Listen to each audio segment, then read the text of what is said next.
So the talk, the title of the talk is Technology for Social Good by 2027. So looking just 10 years ahead.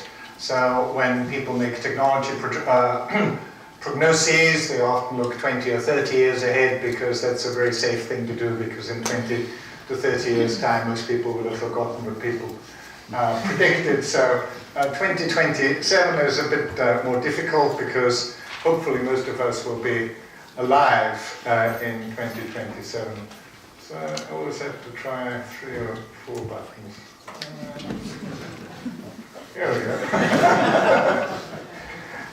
So I've split up the talk to start off with because I think this idea of intelligence is so central to what technology can now provide for people, even in the 5 to 10 year time frame. And I only talk about technologies that will really change our lives within the next 5 to 10 years, not 20 to 30 years. So I will mention 3 key technologies that will have. Mine does it by itself. And then I'll talk a little. The main part of the talk will be about autonomous cars and how autonomous cars can democratize transport and make transport available for everybody, whether they can drive or not, whether they're children, whether they're old people, whether they're disabled people.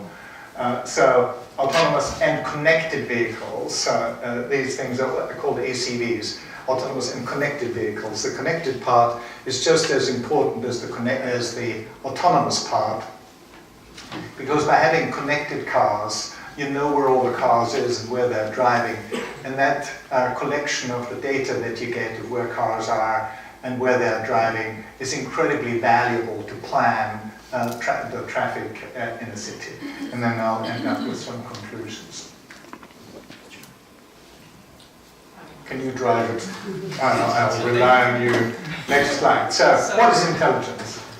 Well, the best working definition that I've come across, which I really quite like, is knowing what to do next for a goal. Next slide. And here is why. The first part is the knowing part.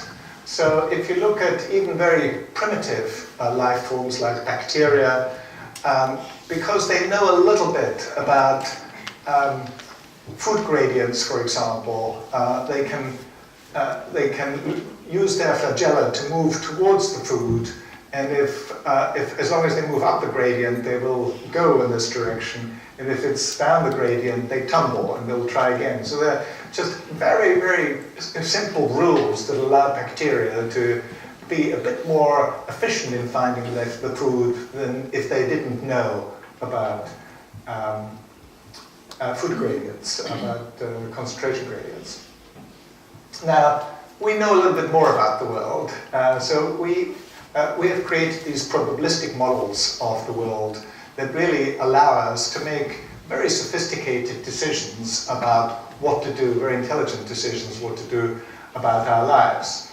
So, but once we know, we have these models, we then have the next problem of if we can make these predictions of what is likely to happen as a consequence of our decisions, which decisions should we take? There is a Cambridge company called Prowler.io that has as its tagline, the decision company. Because if you think about a very important part of intelligence is actually making the right decisions. And making the right decisions all the time, because the decisions that you have to make is a constant stream of decisions in your life. Let me just give you a couple of examples of how this definition of intelligence, knowing what to do next, can be applied at all kinds of timescales in our lives and distinguishes us from animals, for example. So take speech as an example. Our ability to produce the next phoneme when I speak, which we do, of course, unconsciously, couldn't do consciously, is remarkable. We produce these really quite complex strings of phonemes when we talk to an audience, to each other, and we produce it reasonably consistently and fluently. And of course, dogs can't do that.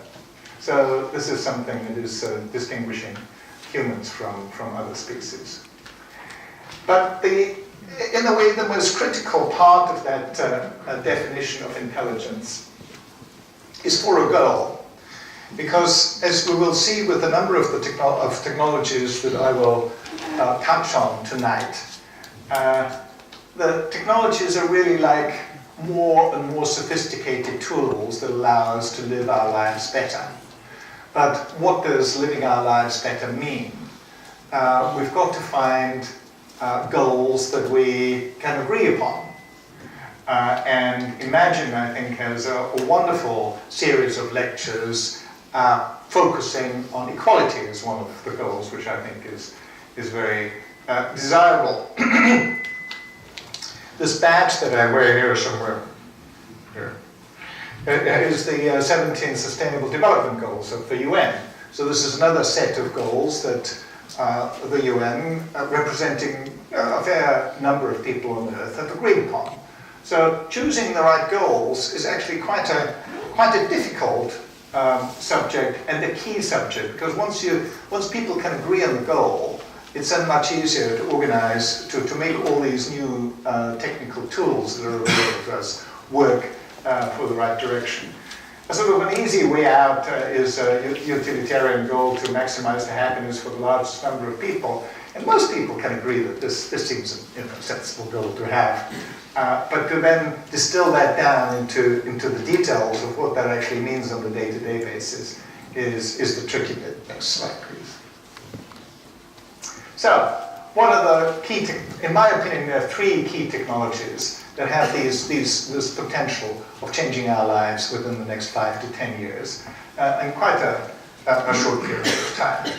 And these three are machine learning, blockchain, and synthetic biology. So machine learning and AI, because the power of machine learning, as we've seen recently, and I'll give some examples of that, is just phenomenal.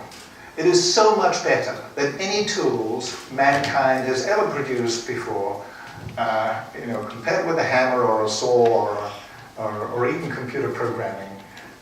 It's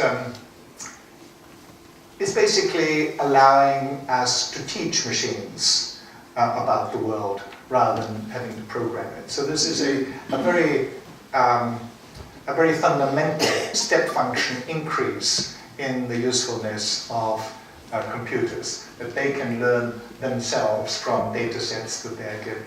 And of course then the key problem was to find representative data sets that machine learning can be applied to. And the most dramatic change that machine learning will bring about in our own lives is autonomous driving. And I'll go into the details of that a little later on. The second one is the blockchain and smart contracts. Now, why is that so important? Well, the blockchain is very important because it allows us to outsource trust. We have to agree on trusting certain organizations in our society, like the banks, to do the right thing for us and look after our money. And because these banks are run by humans, and humans can be crooks, we found out that many of these banks are full of them. So this wasn't such a good thing that we trusted them as much as we did, because they screwed up things royally in 2008. The blockchain is a bit of very simple mathematics, really, that allows us to be able to trust people, to trust the blockchain without having to trust people. So a lot of the benefit of technology actually is getting rid of the people. So, I mean this in a positive sense. Getting the people out of the equation so that they can't screw things up, like when they drive cars. People are actually not very good drivers.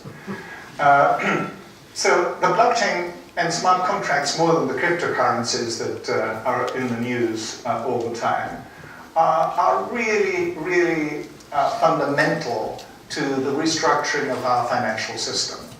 Because you'll be able to transact with people that you don't know, and you can trust that this transaction will not be able to be altered because a blockchain will keep the truth. So it allows us to automate business processes, and in particular financial processes, and get rid of the normal banks as we know them. You don't need banks. And that's a good thing. The third thing is, and probably long-term, the most important technology of the three is synthetic biology, because it will allow us to start off with to change chemical processes to a much gentler form of chemistry, that's biochemistry rather than inorganic chemistry, using enzymes, using bats basically, to do the chemistry that is normally done in a very brutal way with inorganic chemistry.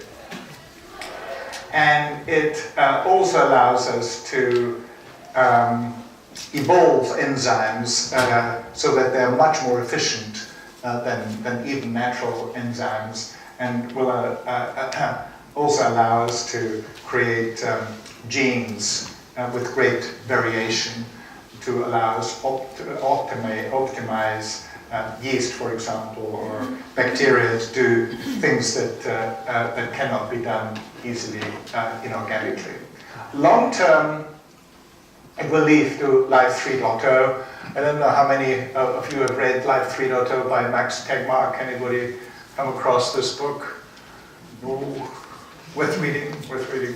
So the reason why it's called Life 3.0 is because he defines Life 1.0 as the nematode worm, where both the hardware of the worm as well as the software, i.e. its behavior, are determined by evolution.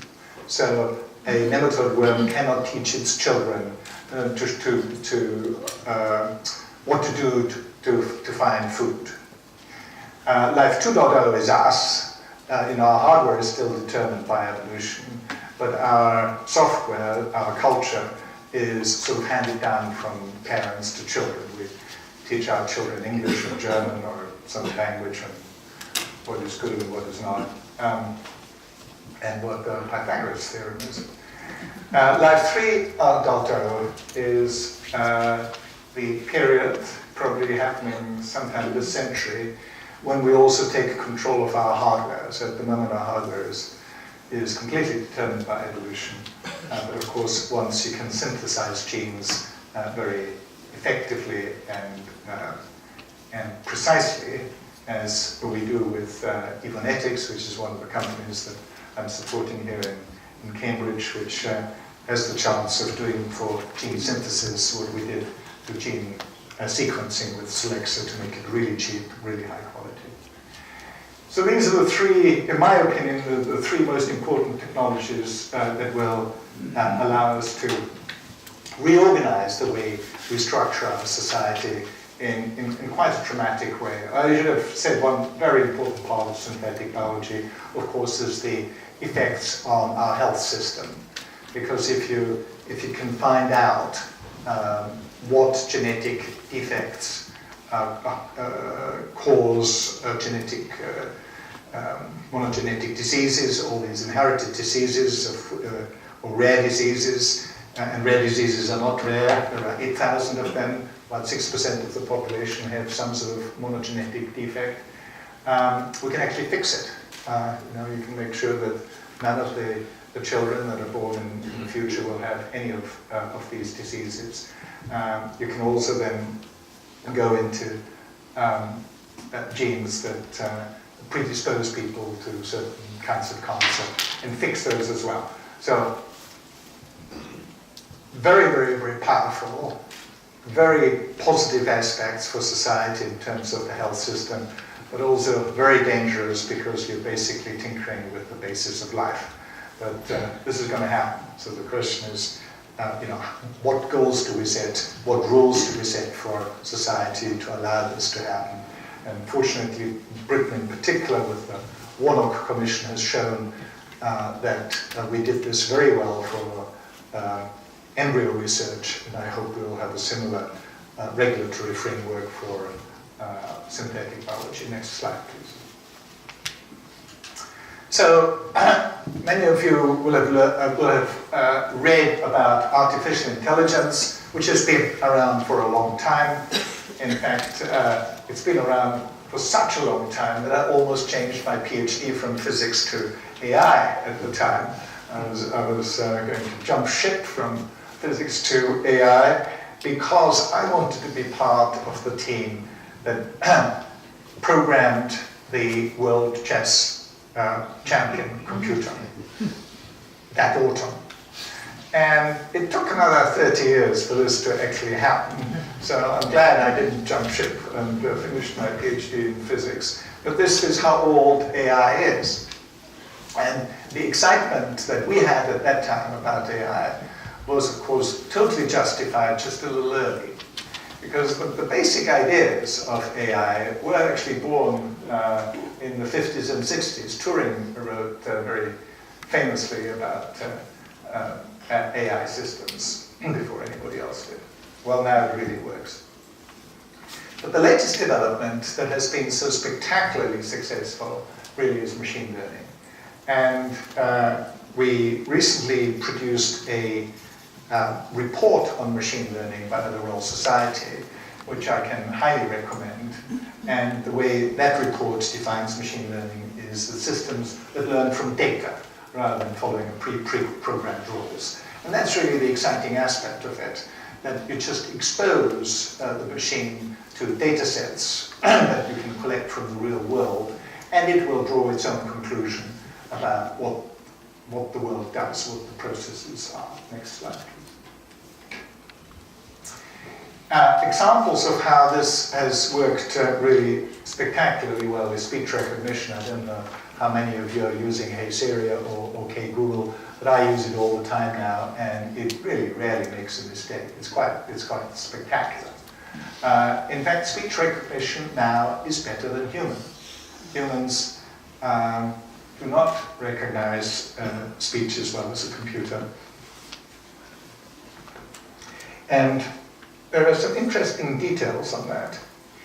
So when it comes to uttering a single word, computers have been better than humans for about 20 to 30 years. So actually recording with great precision the phoneme stream of what a person utters, and then deciphering what that word is, computers are very good at. Unfortunately, people don't speak very clearly. So it's not actually understanding every word that's important, but getting the gist of the story. And Professor Steve Young here at Cambridge is one of the world experts in speech recognition. And one of the interesting aspects that he told me about the way humans communicate with each other is as follows. He says, Hermann, you've got to understand, we don't listen to what the other person says at all. Which won't come as a great surprise to you, I'm sure. What we actually do is we form these hypotheses of what the other person is about to say. And occasionally we check whether he actually says it. That's why people would swear that somebody has said something which they never said, because they didn't bother. They just assumed he was going to say it, but they didn't check it. So this has both positive and negative aspects. The positive aspect is because we're so good at forming these hypotheses, we're so good at guessing what's going to come next. You know, my original definition of intelligence, knowing what to do next, that we can extrapolate very efficiently. And this allows us to build these models in our own brain that are so very similar to what the person is trying to get across. So that's the positive aspect. The negative aspect, of course, is that if you try to get a computer to understand what a person is saying, you've got to create a computer program that also has this ability to project forward, to create these hypotheses of what's going to come next. And for that, you've got to have quite a sophisticated model of the world, quite a, this probabilistic model that I mentioned at the beginning of the talk. But we're making good progress on that as well. And for limited universes of discourse, like buying tickets, or if you inquire about the weather, or if you talk to Alexa about a particular song that you want to listen to, it normally gets it right. But if you try to engage a computer in a more sophisticated conversation, it's not quite there yet, but it's coming. So, but great success there. Object and face recognition. I don't know how many of you have played with Google Photo recently. It's unbelievably accurate. You put one picture of your son in there and then say, show me all the pictures of Michael. My son is called Michael. And there it is. Whoosh, in one, you know, there are, I've got, I think, 10,000 pictures of kids over the years. And it picks it out in no time. So face and object recognition is also better than human now. Now this is something which is quite difficult. Recognizing faces, because they're faces of all kinds of shapes and sizes. But that's basically a solved problem. So these regression and classification problems are spectacularly good with machine learning. And then we've got these recommender systems that also work reasonably well, X factors. So if there is one slide I wanted to remember from this talk, it's this one, because it is the most fundamental new way of thinking about things, or new way in which computers do this, is this. You normally... Sorry, since it's such an important slide, Sure. I'm getting a lot of feedback. Yes. I'd like to try that way down there first. And if that doesn't work, we'll just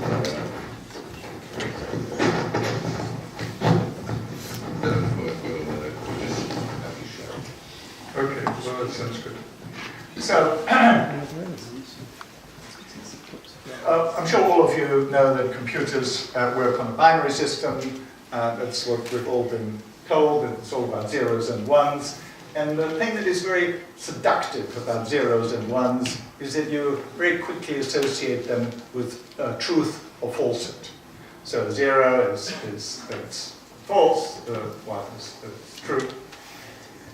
But that happens to be a very wrong way of seeing the world, because a first order predicate calculus is not a very good description of the world.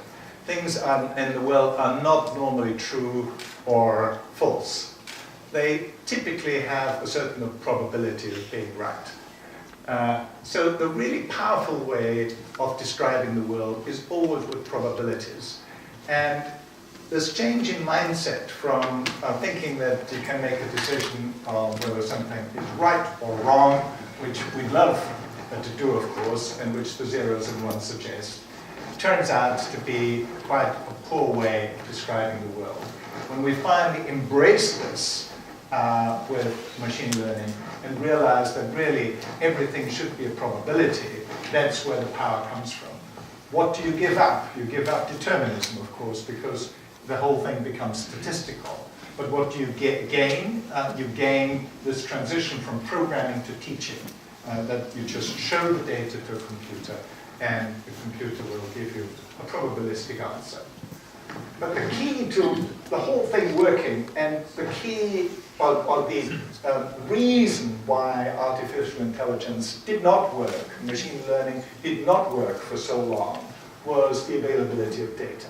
And that's the biggest change. When I asked Jeff Hinton to give the keynote at the Royal Society, when I organized this seminar on machine learning, our first seminar of a new initiative that we started at the Royal Society called Science, Industry and Translation Committee. He's one of the world gurus on machine learning. And he quoted 3 reasons for why this finally works so well. The first reason is we've got more computing power. He said that's been helpful. The second thing is that we've improved our algorithms a bit. But all of the right ideas have been around for 20 years.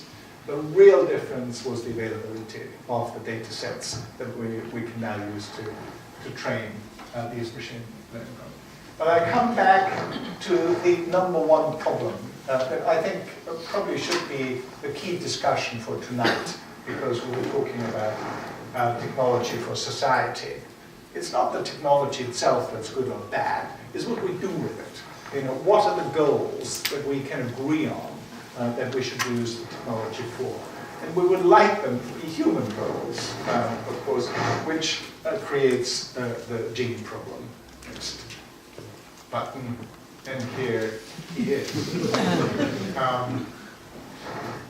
As you know, we are notoriously bad at picking the right goals. We don't normally know how to wish for the right thing. So doing this thing carefully and having this discussion now, what we're going to do with these powerful technologies, I think is the key. And that's why I'm so pleased that we're having this discussion, so pleased that Alistair has started this series of conference of talks called Imagine2027. Next slide. Hermann, we're going to jump in again. Just to democratise this, how many people would rather we just have Hermann without any mic, and how many people would like us to try and solve it? Try out some mic. No mic. No mic. And how many people think? This is much better for me to. Yeah, that's. I can use the hand mic if you prefer. So let's get rid of this. Because your voice is so sweet today. Okay, is this better? Yeah. So, how do we think? Next slide. Well, in another series of slides that I have, I call that intelligent machines. I have the left-hand side being the biological intelligent machine, i.e. us, and on the right-hand side the artificial intelligent machine, which is computers. And next slide here I compare the brain with computers. And I just picked out that one slide. And if you can just go down the, here we go. The brain has a capacity of between 10 and 100 terabytes. And amazingly, we now have little chips that can hold up to 500 gigabytes that only weigh a gram. So since a brain is about a kilogram, you could have 1,000 of those, and they're 500 terabytes. So when I did the research there, I was surprised that computers, a kilogram of computer memory actually now contains more storage capacity than our brain. I didn't expect that. The second thing, I had an intuition about that the processing power, although when it comes to mathematics that's not true, but all the other things that we process with our brain incredibly efficiently is still better than even the best computers that you can fit into a box by about a factor of 1,000. So we have one hell of a processing machine there in our brains.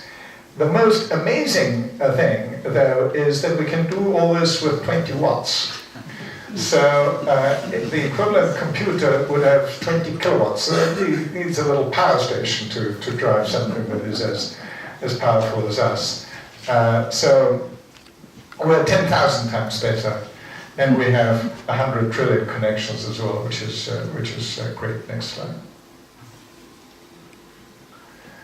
And I'm also supporting. I'm always, of course, proselytizing my investments and the companies that I support. And this is a company called GraphCore, which and I never thought I'd support another processor after the ARM, but this one is a processor that's specifically for machine learning.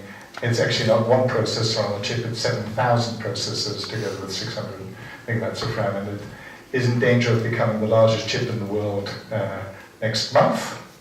It's about an inch aside, and the key is, for those of you that know a bit about computer architecture, is the bulk synchronization protocol. Because the clever bit about the brain is actually not the processing itself. If you look at what a neuron does, it's, although it's very, very clever, it's the connectivity that it has with other neurons, which is typically 1,000 to 10,000. That's the secret to our powerful processing. And this, this bulk synchronization protocol is a way of letting those 7,000 processes talk to each other very, very efficiently. Next slide. So AI risks. There have been a lot of talk about AI and the AI risks. There are the sort of long-term philosophical discussions we have about AI and these superintelligences that most of the people who are involved in AI, including myself, believe will exist by about 2050. So these systems will be smarter than us in every respect, and there are dystopian futures about them taking over the world and cutting us out. You can also paint very utopian futures where they serve us very well. That's why the human goal story is so important. But people like Steve Hawkins warned that success in creating AI would be the biggest event in human history. Unfortunately, it might also be the last, unless we learn how to avoid the risks. And Elon Musk, who is the muse of Steve Jobs in the Valley, says, hope we're not just the biological bootloader for digital superintelligence. Unfortunately, this is increasingly probable. So, two people that are opinion leaders in the world are very worried about these risks. Next slide. Then we have these spectacular successes, like Alphago, the most impressive world championship in Go. The reason why this is so important is that Go is by far the most difficult popular game that we have in the world. It is miles harder to play than chess. It's played on a 19 by 19 grid, and the number of different configurations that you can have of these stones is actually higher than the number of particles in the universe. A lot higher. So this is tricky, and that's why there has never been a program that actually produced a very good Go player. Go players found it quite easy to beat computer games until Alphago came along. Well, how did Alphago do it? Well, Alphago took one of those mediocre computer programs and collected the data of letting the computer program play against itself. And it played against itself 30 million times and created a database that you could then correlate with the positions that were good positions against those that were bad positions. But then move 37 happened in game 2. So this was Lisa Doll here on the right is a Korean who is the best Go player in the world, sort of Go champion. And Dennis Hassabis of DeepMind here challenged Lisa Doll and said, would you play against this computer? And Lee, like Garry Kasparov before him, was very confident that he was going to win. And he lost 4-1. But the remarkable thing was move 37 in game 2. There's a huge community of Go players out there. About 40 million people, mainly in Asia, play Go. And those of us at university with a mathematical bent also have spent a lot of futile hours playing Go. And this move 37 was recognized by people in the Go community as a very imaginative move. It was so imaginative, it was played on row 5 rather than row 4 in the early game. It was such an unusual move that Lisa Doll got up and walked around for 15 minutes and could not decide on whether this was a bug in the program and the computer just made a stupid mistake, or whether it was an ingenious move, a very new type of move that would win the game, and it was the latter. It was actually a dramatic win for Alphago.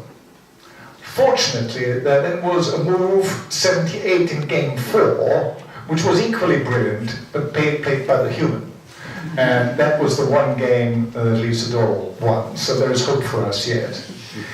But what it showed, and the reaction of the Go community to move 37 in game 2 was very interesting, because they felt that the computer showed intuition. It showed sort of a very human trait that the Go community didn't normally associate it with computer programs. So I just wanted to mention that. Next slide. Now, I come to the main part of, or the main example of my talk tonight, which is this example of autonomous vehicles. It is the biggest change in the car industry that we've had since Henry Ford produced the Model T. It's basically to change from people driving petrol cars to people being driven by autonomous electric cars for the cost of a bus ride. So this is very important. So it basically gives you all the benefits of having an individual transport as if you were driving your own car. But because these cars are just available when you want to go home, for example, you just walk out here on your iPhone or your Google phone and say, I want to go home. And by the time you're out there's a car that will pick you up and drive you home. Now this means you don't have to have a driving license, you don't have to know how to drive, you can be old, disabled, infirm, you can be a child, and the expectation is that it will reduce 90% of the accidents as well. Now, I know there have been recent reports about Tesla cars killing somebody and an Uber car also just killed somebody, but don't forget about 500 people get killed every day on the roads of America and nobody writes about it. In the US, there are companies like Waymo of Google, Uber, Tesla, and a number of others doing it. In London, again, one of our companies, 5AI, very exciting company that will produce the first robotaxi for London. Next slide. This is what these cars look like, and this is the reason why they will be a lot safer. If you look here, this is 1, 2, 3, 4, 5, 6 cameras going forward, 2 each side, so that's 10, 2 at the back. So they're typically 12 to 14 normal cameras, and there's LiDAR and radar on top of it. And this is what it looks like from the inside. This is a video, if you click on it. I'm not sure, Hermann, is whether we're going to get sound. Well, we don't need the sound.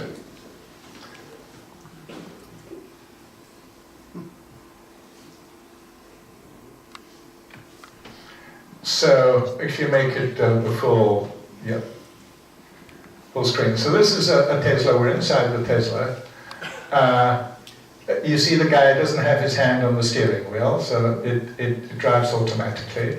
On the right here you see the middle one is the green ones are the dangerous ones because they might be the cars that you collide with. The blue ones, as you can see, are the ones on the other side, so they are all right. Then when we come up to some traffic lights, or traffic signs, you see they're purple. So these are all the object recognition software that do all this in real time. And here we soon come to a traffic light. Here we are, so it spots that traffic light, realizes that it's green, so it can go across. And so on. So there is a lot of that, many, many miles are now being driven by these cars, and they're really doing very well. So can we escape from that? And go back to just shut that window down, thank you. And let's go to this, and this is the reason why these cars will be so much safer than humans. Because apart from the fact that they have 16 cameras, they have the adaptive cruise control, which is the long-range radar. Then they'll have the emergency braking, pedestrian protection, collision avoidance systems. Then the lane departure warnings. Then the cross-traffic alert. Then the park assist. The surround view on either side. But these cars also have eyes in the back of their heads, which we don't have, so they also know what's coming around the back. And they never get tired. Of course, they always have the same attention, detailed attention. 5AI, this company that we know very well, is modeling what's happening on Oxford Street, because it wants to produce taxis that can drive in London. And it will have to track 50 different entities, not just the buses and the cars and the motorcycles and the cycles, but also all the pedestrians that might come out into the road. Now, one of the things that we do very well as humans is when we, out of the corner of our eye, we watch these pedestrians, and if we see one that is going like that, you say, oh, that might be one that is drunk, and he might fall out onto the road. And we can pick them out from, tens of people that behave normally, because we're just very good at that. Now, a computer has to do this for every single human that it has in its visual system. That's why we need a lot of processing power. We expect about 200 teraflops.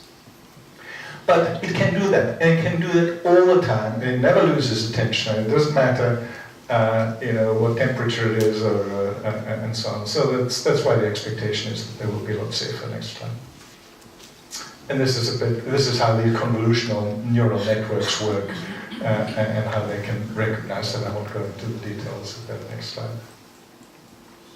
The effect on the car industry is going to be phenomenal, because not only is there a big change in the way the transport is organized, if people don't drive cars, that they are being driven by these autonomous cars, but the whole value stack of the industry changes, from people going into showrooms, deciding on the car because of the color, the horsepower, the petrol consumption, the looks of the car, etc. And then they buy a BMW or a Jaguar or a Tesla, and the car is produced by these companies, and the components come from companies like Bosch. So. With the new value stack, the customer doesn't make a 20 or 30,000 pound decision when buying a car. The customer makes a 5 or 10 pound decision when they leave the restaurant on whether they're going to use Uber or any of the other autonomous car companies. So that decision is a very different decision from buying a car.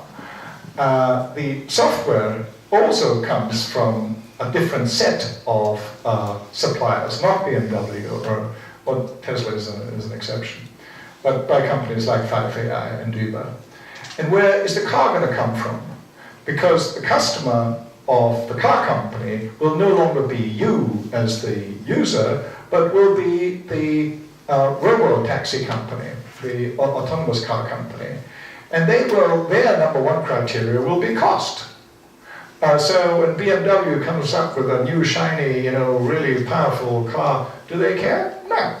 What they care is their cost per mile and the battery. So the dangerous thing for the traditional car companies is that a Chinese company called BYD, that you've probably not heard of, is the largest producer of batteries in the world, and they also produce cars. There are more electric cars being sold in China than anybody else. People sort of concentrate on Tesla because it's a nice, shiny car, and it's, Elon Musk is a good marketeer, and everybody is concentrating on Tesla S3s coming out. Tesla is a complete sideshow. It's actually not a very important company. The important companies are companies like BYD and these Chinese companies that are producing these electric cars in much larger numbers than Tesla ever can. And the components come from China as well. So this will be quite a social change. Next slide. Here, these are slides that I picked from a podcast from Andreessen Horowitz. And if you want to go into more detail about autonomous cars, that podcast on autonomous cars from Andreessen Horowitz is one of the best I've come across. And the guy called Frank Chen, I think, makes the point that in 1980, AT&T asked McKinsey to make a forecast of how many cell phones will be sold in the year 2000, and their forecast was 900,000 cell phones. The actual number was 109 million. So they were out 121 times on the negative side. So the point that he's making is sometimes technology takes off much faster than people expect. And he, rightly, I think, thinks that the same thing is going to happen with electric cars and autonomous drivers. And an interesting figure that he adds is that these 900,000 a year that they predicted for the year 2000 are now new subscribers every 3 days in the world. So it's really quite a dramatic introduction of a new technology, which was cell phones. Next slide. This is the price development of batteries. So as you can see, the prediction is that batteries will actually be cheaper than petrol cars by the year 2030. Next slide. This is quite a key point on electric cars. Electric cars have 90 moving parts. Internal combustion engine cars have got 1,000 moving parts, so it's not surprising that electric cars are a lot more reliable. Next slide. This is the number of people that produce electric cars, so this is now a major wave. All the big car companies produce electric cars. Next slide. And this is one of the predictions, a Bloomberg prediction of when the changeover will happen, when we'll have more electric cars being shipped than IC cars, and this is around 2038 or so, and I actually think this is pessimistic. Next slide.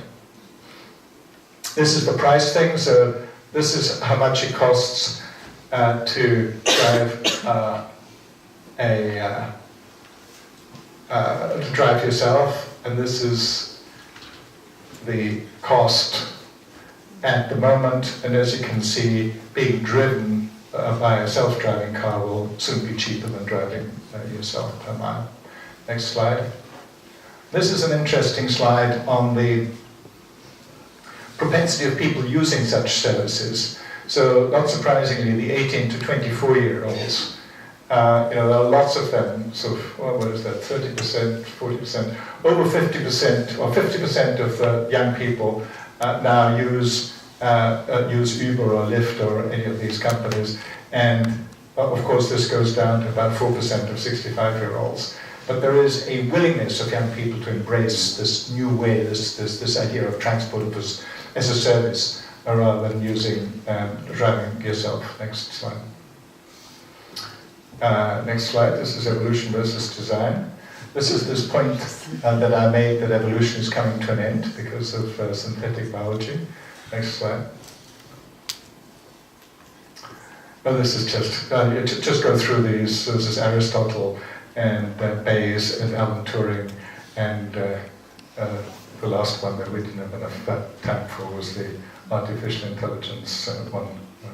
So, in conclusion, I have put forward a definition of intelligence which I quite like, which is knowing what to do next for a goal.